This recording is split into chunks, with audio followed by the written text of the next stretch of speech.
The Who Broke the Bank. Now,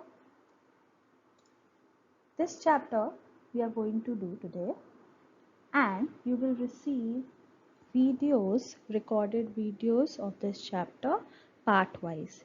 Today we are going to do the first part, The Boy Who Broke the Bank, which is the chapter in your reader book, and it is written by Ruskin Bond.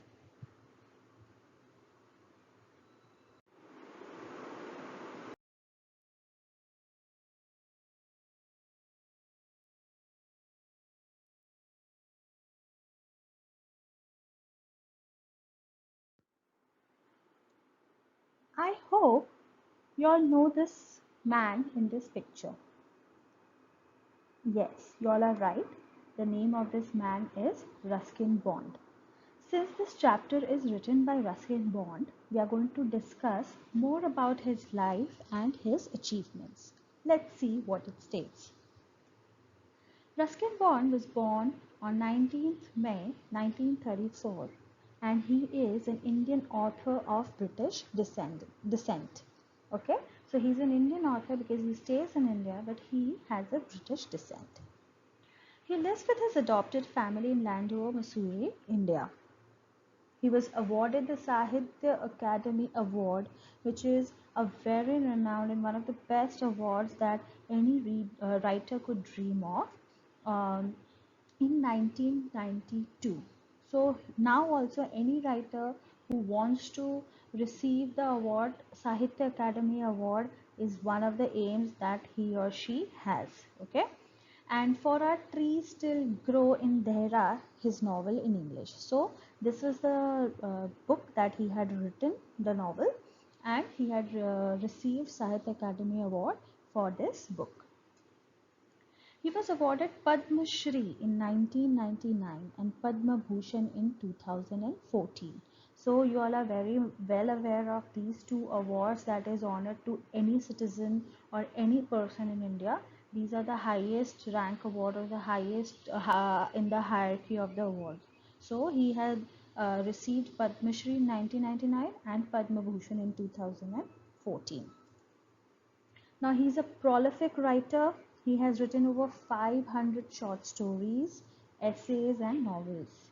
His popular novel, The Blue Umbrella, was made into a Hindi film of the same name, which was awarded the National Film Award for Best Children's Film in 2007. Now we all know that Ruskin Bond is a very famous children illustrator. He has written many books, but amongst those books, most of his books were written keeping the child in, or the child's perspective, or the child's uh, you know emotions and feelings in mind. So he has written almost over 500 short stories, essays and novels, and he had written a very popular book known as The Blue Umbrella, which was made into a Hindi film also. So if you want to go through this movie, you can really watch it, because it's a very good movie, because this movie was also awarded the National Film Academy for the Best Children's Film in 2007. So that's all for Ruskin Bond. Now, before we start the chapter, there are certain questions in my mind which I would want all of you to think about and answer in your mind, or if you want to record it in a paper or in your notebook, you can do that as well. We have already discussed in our online sessions, but those who could not, it is for them too, so that you can brainstorm and you can think about the possible answers, and we can have a good discussion on it. So the first question is, name some recent rumor where people believed it first and then suffered for it later. So any recent rumor that you can think of or you can recall, wherein the people, they believed the rumor first, but later on when they realized that it was just rumor, they suffered for it, they suffered heavy loss, they suffered a lot of pain maybe, and many other kind of losses, so they suffered for it. So can you think of anything like that? That is my first question. What I can recall, and especially related to COVID, it will be great.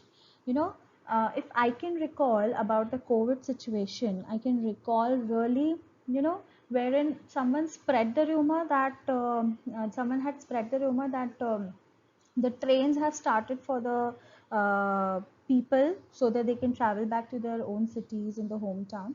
But and there was a huge chaos. People from all over the states, they had from all over the city, I'm sorry, had reached the station, and what they saw was that it was a fake news, it was a rumor. Okay, so of course in this COVID situation it was a chaos, it was a pandemonium.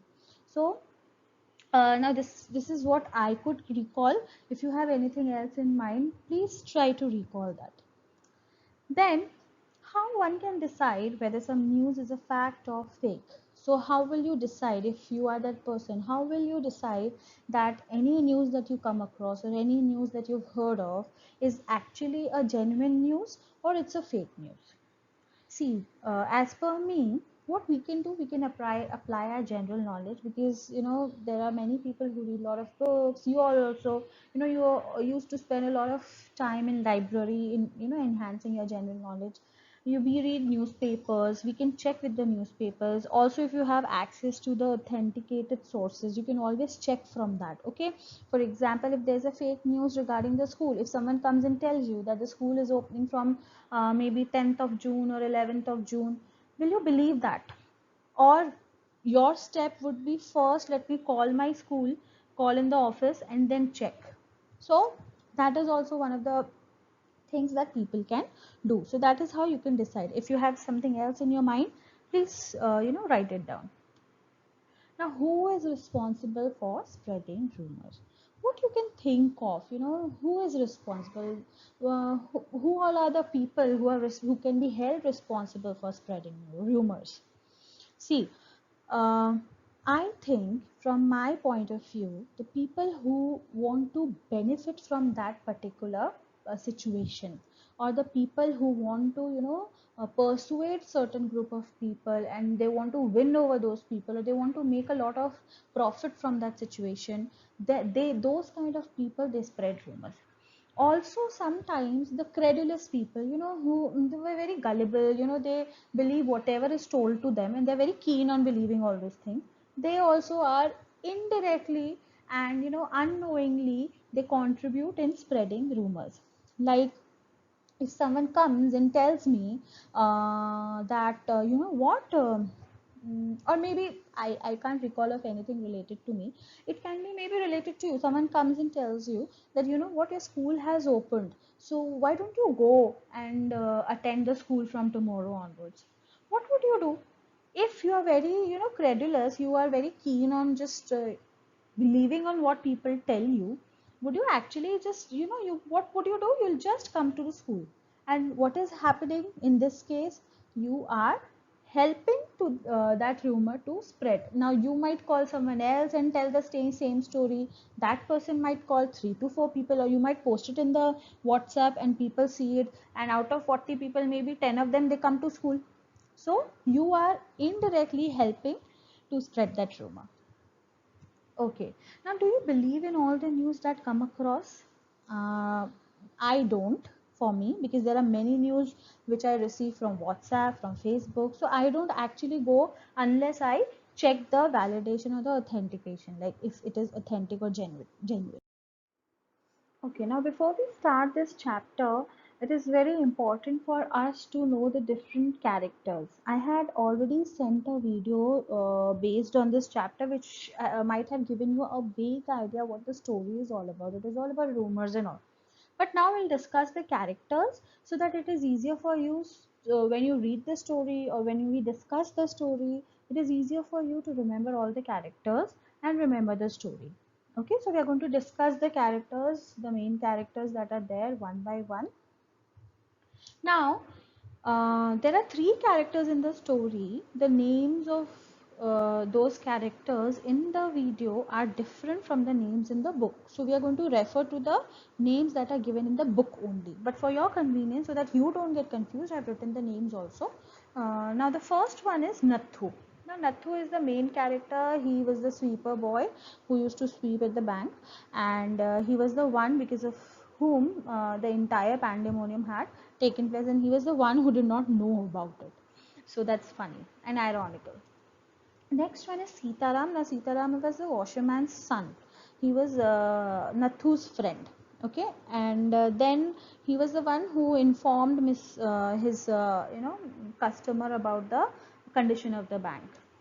Then we have Seth Govindram. He was the People Nagar Bank's owner. He was the owner of that bank.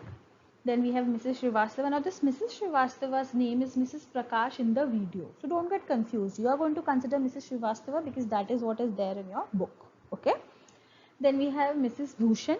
Now Mrs. Bhushan is Mrs. Srivastava's friend and they meet in the marketplace wherein she informs Mrs. Bhushan about the poor financial condition of the bank. Then we have Mr. Bhushan. Now Mr. Bhushan is Mrs. Bhushan's husband who happens to be chit-chatting with the photograph owner. Okay.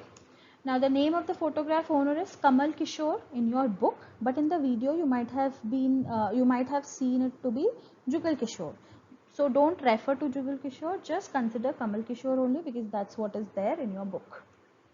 Then Deepchand. Now Deepchand is the barber whose shop is next to Jugal Kishore's shop, and he's a barber. So he happens to be having a customer there, and he was catering his services to him. But Faiz Hussain is his name in the video, but otherwise it is Deepchand. You are going to refer to or consider Deepchand. Then we have customer at Deepchand's salon. Now the name of the customer is not known. It has not been mentioned in the book. So you are going to keep it as customer at Deepchand's salon only. Then we have general merchants, customer, beetle seller, tailor, free vendor, jeweler, all these people wherein the rumor it spread like a forest fire. Okay. And then we have old Ganpat. Again, this old Ganpat is the beggar who who had a crooked leg. But what is ironical in this story is even though he had crooked leg, when he got to, and he's a beggar, who's been begging since ages there. But at the end, or when he get the news of the bank going bankrupt, he walks normally, doesn't even walk, he runs just to save his money in the bank, and he has 1000 rupees in bank, which is a lot at that time. Okay, so that's something ironical that shows how people are. Even though he's begging, he has such a huge amount in the bank, and he shows people that he has a crooked leg, but when he gets the news of the bank going bankrupt, he runs at full speed. So yeah, that's all about the characters of the story.